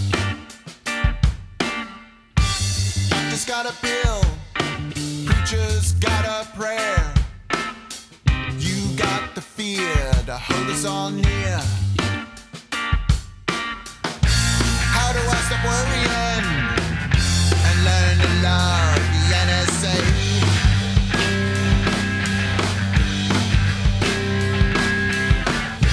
How do I stop worrying and learn to love the NSA?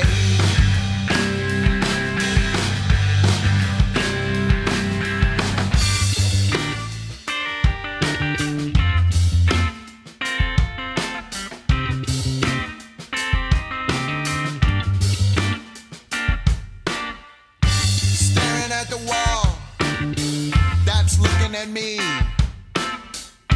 hearing the sound, listening to me. I can feel your fingers walking through my brain, trying to find something to obtain. How do I stop worrying and learn to love the NSA?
It's the Janitors of the Apocolypse with How Do I Stop Worrying? You're locked on to LRS102.com, The Walrus. I'm Jen Yates. I just want to remind you all, I want you to tune in all week this week. I have the best guest, Brian Barbee, obviously, in the studio with me today. But tomorrow, I have all the peeps from Bernheim Forest. Jill Sabule's going to be calling in. On Wednesday, I have all these cool women, female drummers from the Women Drummers documentary that I was featured in.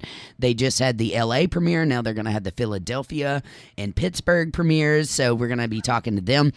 On Thursday, I've got Chris Hartman of the Fairness Campaign in to talk everything fairness.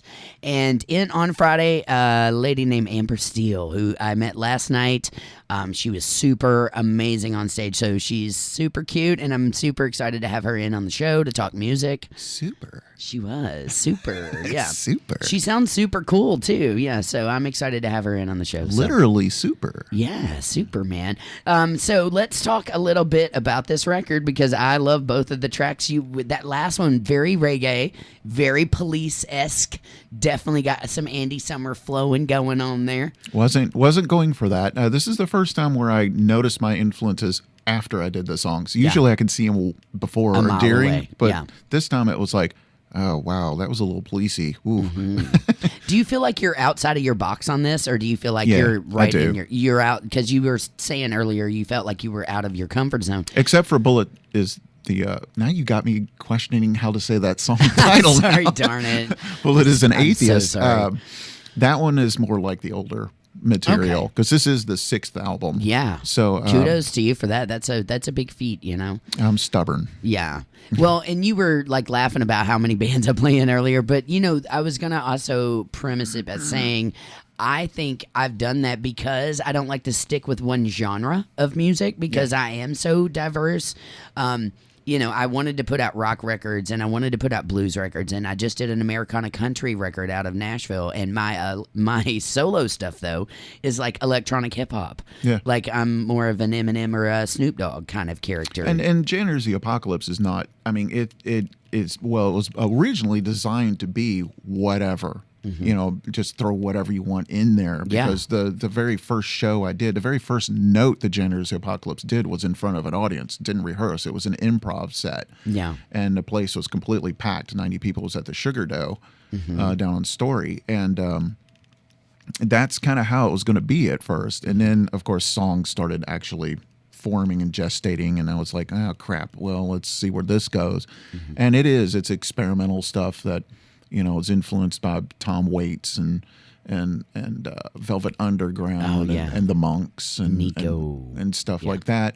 The monks. The Monks. I love that. I was not the actual Shaolin Buddhist monks. No, the monks, the army guys in Germany. Yeah, got it. Just everything. You know, I don't want to limit anything. Right, So, same. you know, even music genres that I don't particularly care for, I'll try it and see. I'm kind of way outside of my box on the solo stuff because I'm not a vocalist by any means, but the last two artists that I produced with, Beverly McClellan and then Renee Jansky from Arkansas, they both were great, amazing vocalists, and that was their strong point. And you talk about someone who could sit next to you and make you cry. Beverly McClellan could do it in 0.2 seconds, and she could write songs that would just pull your heartstrings out, man. I remember us sitting in my kitchen, and she just had an acoustic guitar, and she did "Old Man, Take a Look at My Life." In front of my den mother, Elaine, and I was like, we were both just bawling our eyes out by the time she was done. And I was like, I don't know how you do that, man, but it just invoked all this emotion. But the last two artists, you know, they were great at vocals, and they were like, you've got this awesome voice, this deep, bassy, like, you know, deep range for a female. An FM voice. Yeah, well, yeah, and that's what I said to them. I've used my voice for radio my entire life. I've never used it in my music per se. I've always collaborated with other artists that, you know, were on lead vocals or whatever. I was kind of like you. I wrote, but I always had a kind of a co-writer helping me along. And then, you know, I decided to do the solo record, and thank goodness for their advice, because they were like, you need to be on vocals. People need to hear your vocals. And I didn't believe them, but I knew that they were both vocal instructors and coaches. So I was like, maybe I need to listen to them. You know, Renee was a graduate. She was an opera vocalist from Juilliard. I mean, which is like one of the, you know, most renowned music schools in the country. She knew what she was doing. She was an opera chick, but she wanted to do electronic hip hop, which I thought was weird. And I'm into anything weird and anything that is outside your box. That's where I want to be. What fucking box? There is no box when you're creating. You know what I mean? And there's a lyric by a chick named Medusa that I love. She says they're going to have to start a new category because the others are too small for me to fit in. And that's how I feel like I am. Right. I'm way too... I can't fit in any category, nor do I want to. And I'm a huge Jimi Hendrix fan, and not just because I'm a guitar player, right? But because of his personality, his charisma, and also the way he arranged music. Yeah. Yeah, he had all the chicks. And the way he designed his lyrics and the way he arranged music, especially towards before he died, he was definitely going in a new direction. I mean, he was getting ready to do something with Miles Davis. Right. Think of what that would have been. Oh man. Amazing. And it's just like, he was somebody that could not sit still for a second. He was always going, even though he was rooted in blues. Well, he wrote Manic Depression. I mean, he was all over the board. Yeah, but he, that's the type of stuff I like, and I like, like Neil Young will not. Me too. Even some of the stuff he's done. I mean, he's done some stuff that's crap. Mm-hmm. Oh, but he's done it. He tried it. Yeah. And some people like the crap. Like a lot of people don't like the Trans album, which I kind of like that album. But a lot of people think, it's electronic, it's garbage. Mm-hmm. But it's like, no, I like it, especially now that I know what the background of that album is. And that's another reason not to care about what you think about your music a lot of times, or what other people are going to think. What surprises me is I'll put out something that I think is not the greatest, or I'll listen back and go, I could have done better. And then I'll have somebody reach out to me and go, dude, that one song, this one right here, it's my favorite. And I'm like, really? I've had people come up to me and say, man, that song, I identify with that song. Mm-hmm. And I'm like, oh, okay. Yeah. And I don't think that way. I don't, because I'm going outwards. I'm not thinking of the inwards. I'm always going and exploding with all this creativity all the time. And I just You're super creative. I've always loved you for that. And I look at all these people that do that. And it's probably because I look at all these people that do that, like Neil Young and Jimi Hendrix, and even Madonna, who's reinvented herself so many times. Yeah, she's Madam X now. And David Bowie. Who I love. I would have married David Bowie. I got to see him in '90. You did? Yeah. And somebody had to drag me to that show because I was like, no, his '80s stuff sucks. I got 2 degrees away to him. Great. And only 2. I was never, ever, did I ever see him live. I wish I had of. But I was in a band with Sarah Lee of the B-52s. Really? And, yes. Wow. And she also toured with the Thompson Twins. I think she's on tour with Robert Fripp right now. So, that's a big deal. Robert Fripp, he's a very, if you don't do it his way, you're... Right. That's most artists, yeah. Yeah, but he's very particular. Yeah. But she started with Gang of 4. I mean, she toured with literally everybody. Joan Osborne, Ani DeFranco, the Indigo Girls. Anyway, we were in a band together. She used to date Gail Ann Dorsey. They were lesbian lovers. Really? I'm spilling some dirt right now. Yeah. They were lesbian lovers, and we would be behind the scenes, and she'd be making phone calls to Gail Ann and have her on, I would hear the conversations, and I was like, wait, Gail Ann Dorsey, the bass player for David Bowie for years? And she'd be like, yeah, that's her. And if you look at them, they're so cute. They're cute together, But Gail Ann's probably lost right now without Mr. Bowie, Yeah, well, she toured with him, and if you ever watch any of his videos, you see her right beside him, bald chick, small, just a little badass on bass. Yeah. So anyway, that was my 2nd degree. I was like, I got 2 degrees away, but I got to his bass player. Yeah. Yeah. It's cool to be standing in a room with somebody like that, and they just making contacts. Bobby Keys did the same thing. He called Keith Richards on the phone when I was standing right next to him and put him on speakerphone. I was like, holy shit. Yeah. You know what I mean? I remember when I met him, I had no idea what he said to me. Yeah. But I was scared.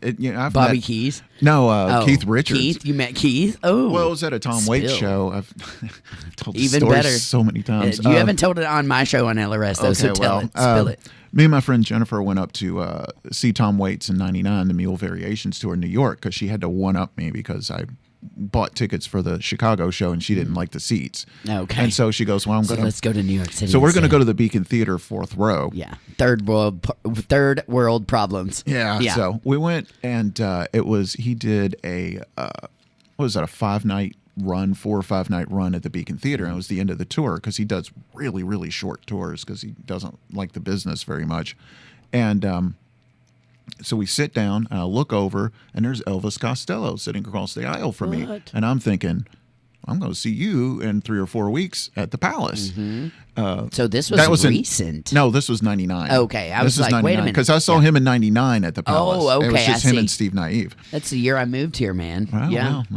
And so then I was like, well, we're down in some bourbons, and I'm like, well, I'm gonna go hit the head real quick, and I'll be back. And as I'm walking by, I hear this little. I'm like, what was that? And I'm standing in line for the restroom, and it just went from the back of my head to the front of my head.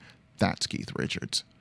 So I'm walking back, and I kind of look out of the corner of my eye, and there he was. He was right on the aisle, slumped down in the seat like a piece of chewing gum stuck under a seat. Had a cigarette hanging out of his mouth, had a bourbon, and his wife sitting next to him. I'm like, whoa. And I sit down next to Jennifer, and I said, hey, Keith Richards is sitting a couple of rows behind us. And she goes, well, talk to him. And I'm like, no, he doesn't want to be bugged. He's here to see his friend, Tom, on stage.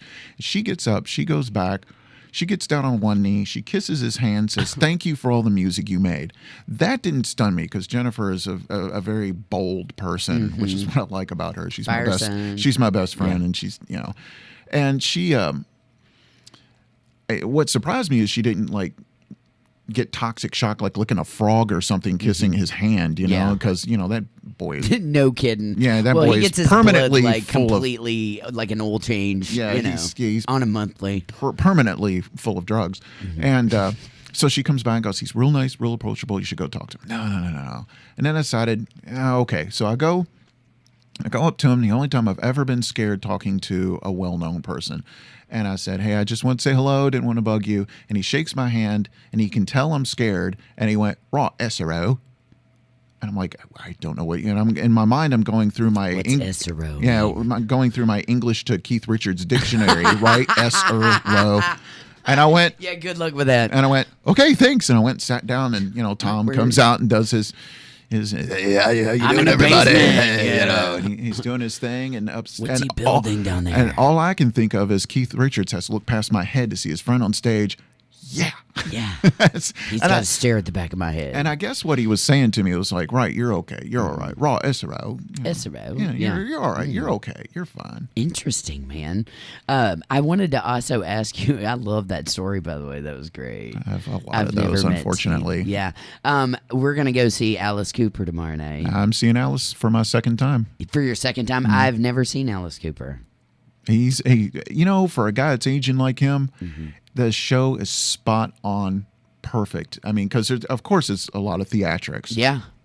He doesn't do the boa or anything like that anymore. But I mean, when I saw the guillotine, does he do that? He did the guillotine when I saw him. I don't know what he's doing this time. My parents used to follow him, and my mom still to this day will tell you Alice Cooper is the guillotine show in the 70s was the best that she had ever seen.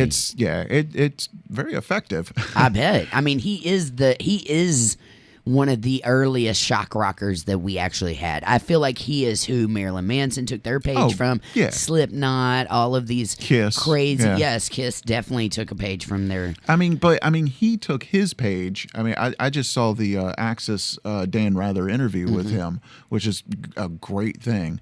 And he was talking about how he was one of the first, and how Frank Zappa was telling him, because Frank Zappa produced some of the albums and actually brought him into the limelight.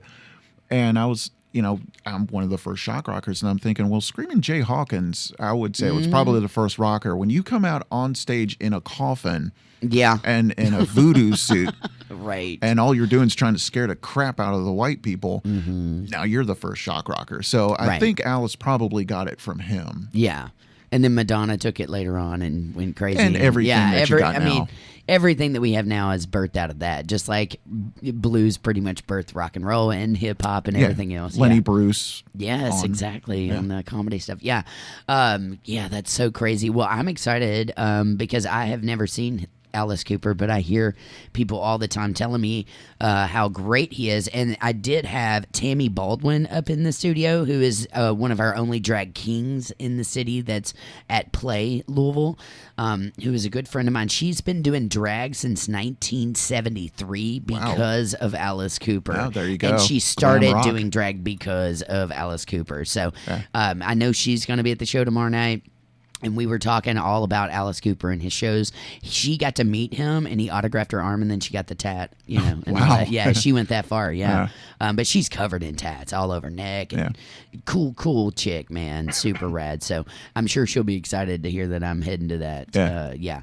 But yes, our, where is he at again? He's at the Louisville Palace. That's tomorrow night, the 19th, 11/19. I was looking here to see if we have any other shows going on. We got a few things going on, but not coming up anytime soon, other than the, Alice Cooper here. So how often do you go out to live shows? Not as much as I'd like to because it's expensive. It is very expensive today. Yeah, You know, I mean, I remember the first time I saw the original Van Halen, which was in '81. That was the Fair Warning tour. I think it was 14, 15. I was cutting lawns to get up enough money to get the $7.50 ticket to go see Van Halen, you know? Yeah. You know, I saw The Who for $15. Wow. Man, I've seen some great bands over the years. It's just not, you know, I saw the Stones 4 times. It's been well over 20 years. Well, we both said we saw the Police on their reunion tour here. But, you know, I haven't spent over $50 to see the Stones. Of course, that was a long time ago. And now it's just like you got to take out a mortgage on your house. And it's part of the reason is because of, you know, the Why do you think insurance. I work in radio? Yeah. People throw me tickets all the time. Literally, like last night, night before last, somebody wanted to know, I'm trying to think who it was. Somebody at Mercury Ballroom. It was like some kind of like cover band or like tribute band. I always get those confused. But you know, and then a friend who I've got lots of friends in radio. They'll throw me like Phil Collins tickets or whatever it is. How was Phil Collins? You saw Phil Collins? Dude, Phil Collins was fucking amazing. The only thing I hate is that I waited so long to see him because I never got to see him play drums. He only played. I saw him twice with Genesis. Did you really? In '82 and '84. 84? Wow. No, Well, 84 and 87. Yeah. That's when I saw him. He's one of my favorite artists, like as a drummer and a singer, as well as like Levon Helm, you know, Don Henley. I always love the singing drummers because it just blows my mind to be able to hold pitch and key when you're back behind a drum set. But for me, Phil Collins is more on a spiritual level because, you know, throughout my life, there's been all these like amazing things that have matched up to Phil Collins, and even Beverly McClellan, my friend who died, we had just done a Phil Collins tribute, and when I went down for her funeral, or her life celebration as we called it, you know, I went into a music store there and I found this Phil Collins book that had all these drum parts written down, and it was like literally like $4. Yeah. So I bought it. You know, come back here and there's just all this like spiritual stuff that always happens around Phil Collins. And when I hear him, I always stop and listen to every song he sings. Because you forget how many songs that Genesis had. You forget how many songs he had on his solo record. His son was playing drums for him, who was 18. Who was amazing. He had this amazing percussionist with him. They came down and they did a little hand drum thing for a while. So he played like a cajon, a Spanish cajon, for a minute while his kid played like djembe and a few other like, you know, hand drums. But other than that, he came out and basically was like, I can't play drums. And I think he had just taken a fall off the stage right before we saw him too. So he's got a back condition in his, I think it's his right hand is kind of curled up a little bit. He's got nerve damage. Yeah, same, man. I feel him. I mean, it's no joke. And it sucks to go, dude, I'm 40 years old or 41. You know, I'm 41. I don't know how old you are, but I am 53 today. Oh, are you really? Happy birthday, 53. I'm an old fart. I know. People love to call you old. I'm like, you know what? Older means smarter and more experience. Yeah, I don't care. I'm still collecting records. I'm still making music. And you're still fucking cool. Being stupid. Yeah. Well. Now here's your $20. Thanks. I'm getting paid to say this. No, but you know, the young ones these days. Oh my good God! Can we just be like, what is going on with this new generation of people? They don't want to work. They don't want to do nothing. They don't want to contribute. They just want to party. They just like there's nothing. I'm not sure that's a generation thing more than it's a society thing. Well, maybe it's a society thing, but it's just like, you know, they want everything handed to them. Yeah, it's a society thing, and it's just people just don't want to. Well, there's 2 lines on this album that I've used twice. I usually don't repeat my lines. Yeah, but this time it's the human race. The human race is past its expiration date. I love because that.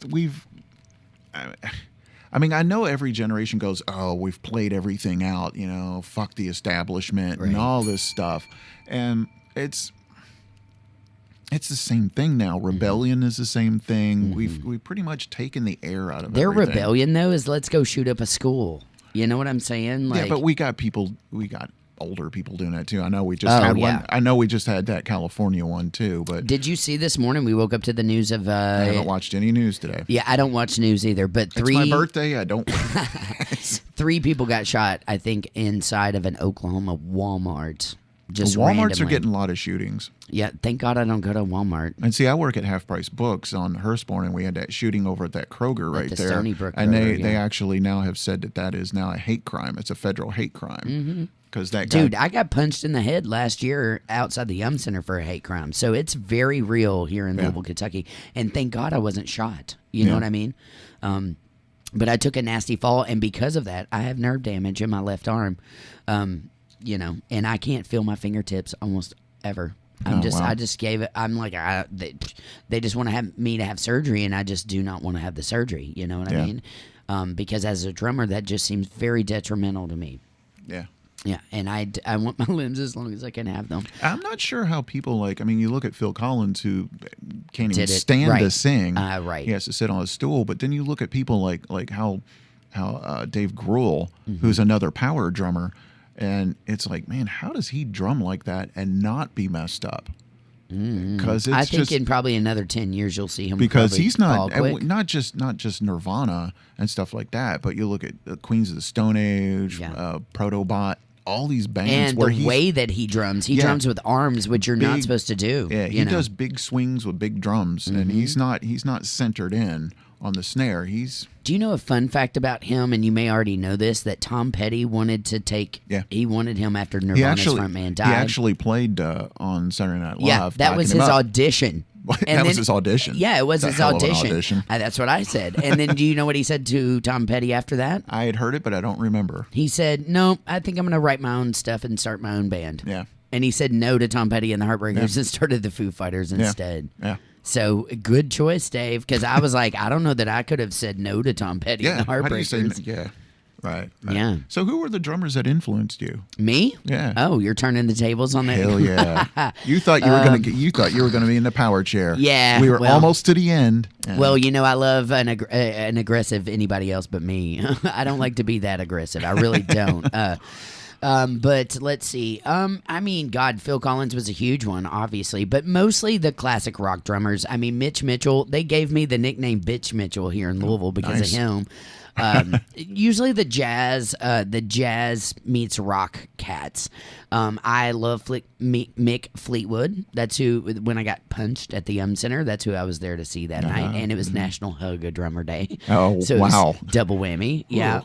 And, Sheila E., as far as females were concerned, Karen Carpenter. Those were the only two that I had ever heard of or seen when I was growing up, because we only had 3 channels on TV when we got TV. Who's the drummer? When Prince was here and did those 4 shows, the drummer is from Hannah here. Weedland. Is that her name? Okay. Yeah, she was a Louisville Leopards kid, which I teach a lot of those Louisville Leopards kids privately, some of them. Yeah.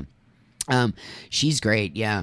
I'm trying to think. As far though, Ginger Baker, definitely John Bonham from Zeppelin. I've studied everything he's ever done. Bonham. It has to be Bonham. Yeah, it has to. What about Keith Moon? Because I've noticed that drummers split on Keith Moon. Well, I was born the same week that Keith Moon died, and I always like to say that I feel like I inherited a little bit of his spirit in a way, because I always have kind of been a manic. So you've driven a car into a pool? I have not done that, nor would I, because my brain is slightly smarter than that.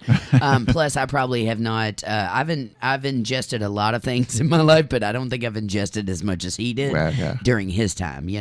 I actually try to cut it off at some point, and give it a week or two, and then I'm totally pace joking. Yourself. Yeah, I try. I'm not the greatest at it, but I do give it a great 100% when I can. I just find it interesting that drummers either hate Keith Moon or love Keith Moon. Well, here's the thing about Keith Moon. Keith Moon, and by the way, also Stuart Copeland. I've got a whole list of Mickey Hart, Phil Kreutzmann from the Dead, Neil Peart. Neil Peart, love him. Also loved Steve Gadd. I'm more of, into the groove drummers. Wait, where was I going? Okay, the Keith Moon thing.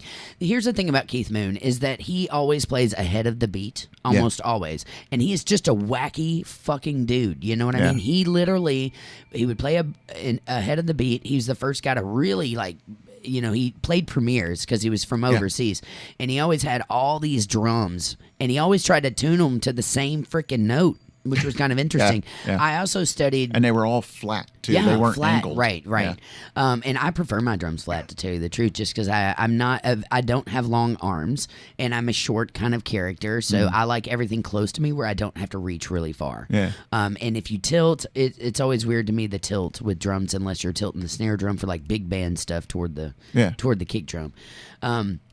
But it's also a way to damage your drum heads, and it's a way to put your drumstick right through those puppies, and those things are not cheap. So, Right. a drum head today is like $30-$40. If it's a kick drum head, it could be $60-$70. I'm not trying to kill my drums. Right. I'm just trying to make them sing. That's my goal. Yeah. And play to the song and play to the audience and all that stuff. But Keith Moon, I loved all of his stuff. I definitely thought he was crazy.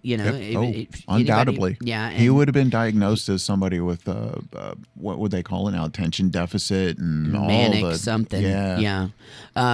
Definitely, clearly very manic. But also that was probably the drugs. You know what I mean? He ingested a lot of stuff. Yep. I mean, he's the first one to put fish inside of his drums. He He's the did. first one to put TNT Explosives. and blow up his drums on which national television. damaged Pete Townsend's hearing. Right, he couldn't hear out of one of his ears today because of that exact moment. Because he never told him he was going to do that. He just put dynamite in his drums and blew them up. I remember reading from one of the Who's original engineers talking about how they would slow down Keith Moon's tracks to listen to it, and you would hear phantom beats inside the beats, and they would wonder how John Entwistle could play bass against that, and they would slow his down and hear him do phantom notes and beats in between that, and said, like ghost notes. Yeah. It's like you will never have what I call a rock and roll engine like that, because those guys were special. And they complemented each other in ways you could only feel, not hear. Well, and you know what my theory is? If the drummer's on something, then the bass player better be on the same something. Yeah. Because you cannot have a bass player on one thing, Right. like an upper, and then a bass player, and then a drummer on a downer. It's not going to work. They both drank really heavy, did a lot of coke and pills. Right, and Very manic, and you can hear it in their drumming, but it made for those really weird inside beats that you don't hear, you only feel. And you don't get that with most drummers. I call that ear candy. It's ear candy to me. I'm like, ooh, what are all those little ghost notes and those little, the sprinkling just awesomeness up through there. You know? Yeah, but if I think anybody who, actually one of the only plays that I have not gotten to play yet because I've done a lot of theater that I really want to do is Tommy. I saw that when it was first here. Yeah, and I was supposed to play it, but I got picked to go to L.A., and I had to say no because it was L.A., So I was like, no, I have to say no. But I wish I had gotten to play Tommy. That's definitely on my list with, like, Jesus Christ Superstar and Hedwig the Angry Inch, and Evita. There are things that I really would like to do that are really incredibly hard drumming stuff that, hopefully I will. But that Tommy in particular I think would be great to do. I love most all of the Who stuff, and I do believe that since he died the same week I was born, that I inherited his spirit just slightly. Maybe a little bit of the manic crazy. I was born 10 days before Sgt. Pepper started recording, so wow. Another fun fact about my birth, because it's your birthday, we should be talking about all things your birthday. But Jimi Hendrix died on the day I was born too. Oh, ouch! Yeah, so I have a lot of like musical genius like around the time and date of my birth, which was kind of interesting. Especially throughout great music stuff. But I've had so many influences. I mean, I literally could be influenced by my kids that I teach. They teach me things too. I'm just like blown away. Well, I mean, a teacher is also the student. Absolutely. I always Not say meaning to get too I'm Socrates no, here, but I always say the exact same thing Socrates says, and I love Socrates. I used to have hemlocktrance at yahoo.com, back when we had the Yahoo. Yahoo. And I took that from Socrates because he died of drinking hemlock. Yeah. But I always say I'm always a student first, a teacher second. And that's the truth, because music can always teach you something new. Always. You never stop learning. You'll never know everything there is to know about music. And once again, like this album, I'm doing it because I need to learn things. I need to wonder what is all this crap going on? Yeah. And then all these weird things I'm doing musically. What does this mean? Well, and it's an escape too when you're writing. I feel like it can take you out of this world and put you in a much better mindset. It puts it in a better focus for me to understand it. Right. A better light. Tell everybody, because we're running out of time, where can they pick up your record? It's not on CD yet. Okay. But Can they it get it is on- online. It's Okay. on everything online. It's pretty Like much Spotify, Yeah, it's Amazon on- Prime. Yeah, it's on everything. Google Play. iHeartRadio. Bandcamp.com. Not on Bandcamp. It's not on Bandcamp. I What have about to- SoundCloud? I have to put it on. Yeah, it's on. I believe it is on SoundCloud. I'm not Okay. sure. I think it is. The list. I went on CD Baby Mm-hmm. and uploaded it through there because they got the best distributing. I use CD Baby too. I love and them. it's like I think it's like 30 sites all over the world, and so I don't. And it's pretty cheap too, and they do like really cool specials sometimes. Yeah. I actually got in on a special, Yeah. so which was good because money is a little tight. Yeah. But I'm gonna make some CDs, make a run of CDs, and I hope if I make enough money, I'd like to do some vinyl because I've never had my stuff on vinyl, and I'm a vinyl collector. Yeah, so me too, man. To see my stuff on vinyl would I be tell you awesome. what, last year I got to do my first record that's supposed to be coming out on vinyl, and I pray it is because it's under a different artist. So when you're just a side player and you're getting paid for your tracks, which always worries me, by the way, because not saying I don't trust the artist, but at the same time, I'm slightly a control freak when it comes to my music, and I like to see things all the way through. If I am hired by someone just to play tracks, then it's up to them. Once I finish my tracks, I'm done. Yeah. And then I could wait 2 years before I ever see anything happen, or it could Unfortunately, never that's what happen. happened here, or yeah. it can never happen. So I'm slightly a control freak in that way because I want to see it to fruition. I want to see it produced and put out in the proper way.